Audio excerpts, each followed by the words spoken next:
Assalamu alaikum. In order to prepare for Eid, we must make sure that we have already calculated how we're going to give our zakatul fitr, also known as sadaqatul fitr, and some people call it a fitrah. So it is a small amount. It is best to give it in grain or food. So sometimes you could give the money to someone who is going to do that for you. The ideal time is on the day of Eid before you actually go into Salat al-Eid.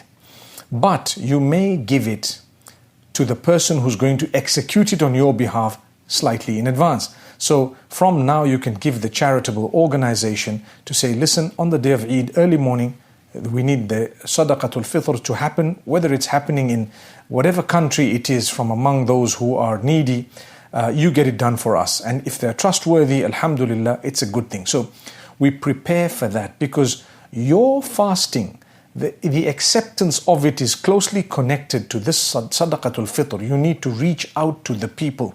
Your Eid, the proper benefit of it would only be achieved if you give out this zakatul fitr or sadaqatul fitr.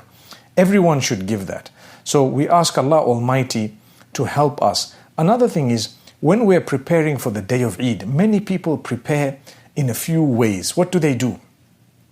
They arrange new clothing and they plan what to cook or where to go on that particular day, who to meet and where to go to have a meal or to enjoy themselves. Now, all those things, remember, Allah Almighty has given us a day of joy. Every time He gives us a day of joy, there is something extra in terms of goodness or an act of worship that He has asked us to do.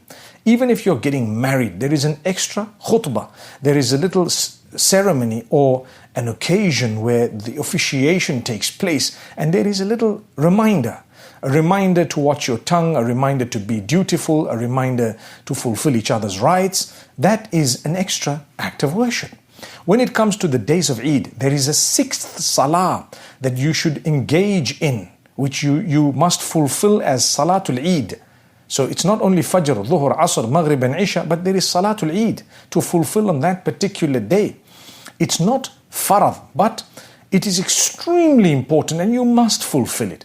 My brothers and sisters, imagine Allah didn't tell us, well, today is a day of Eid, you guys don't need to pray, it's fine, you can go and have fun and do what you want, because He wants us to remember Him even more.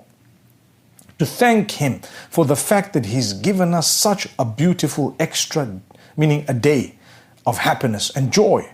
So we go out for Salatul Eid. But what about the clothing that you're preparing from now for Eid?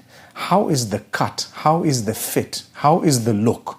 If it is too tight, it is wrong. If it is see-through, it is wrong.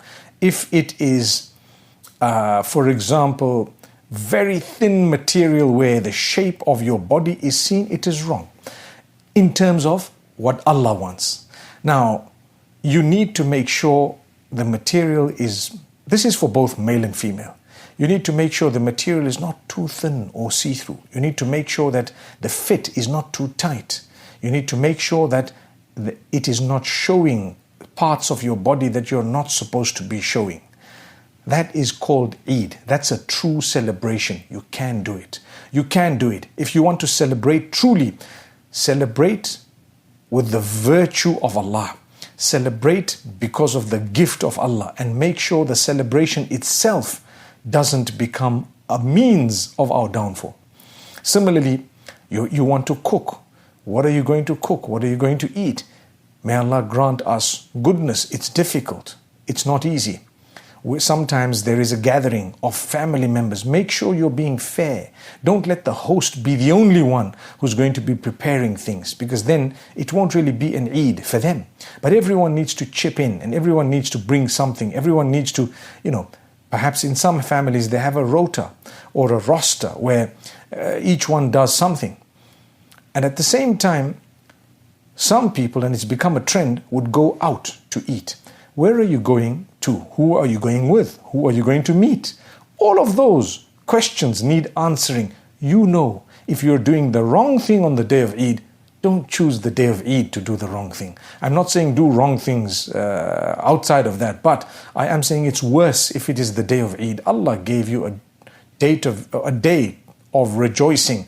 Don't allow shaitan to rejoice on that particular day. So keep your meetings clean, keep your everything else clean and neat, your food, whatever else it may be, your clothing, and everything in the pleasure of Allah on the day of Eid. From now, when we're preparing what to buy, what to eat, all of that should be well within what Allah Almighty has ordained. This was just a reminder to yourselves and myself to say, my brothers, my sisters, be conscious of this favor of Allah upon us and ensure that while preparing for it, we reach out to the poor with charities, and at the same time, we make sure we don't spoil our happy day and make it the day of happiness for shaitan alone. Because remember, he is also going to be released on that particular day. So he's waiting for everything to go wrong on that same day.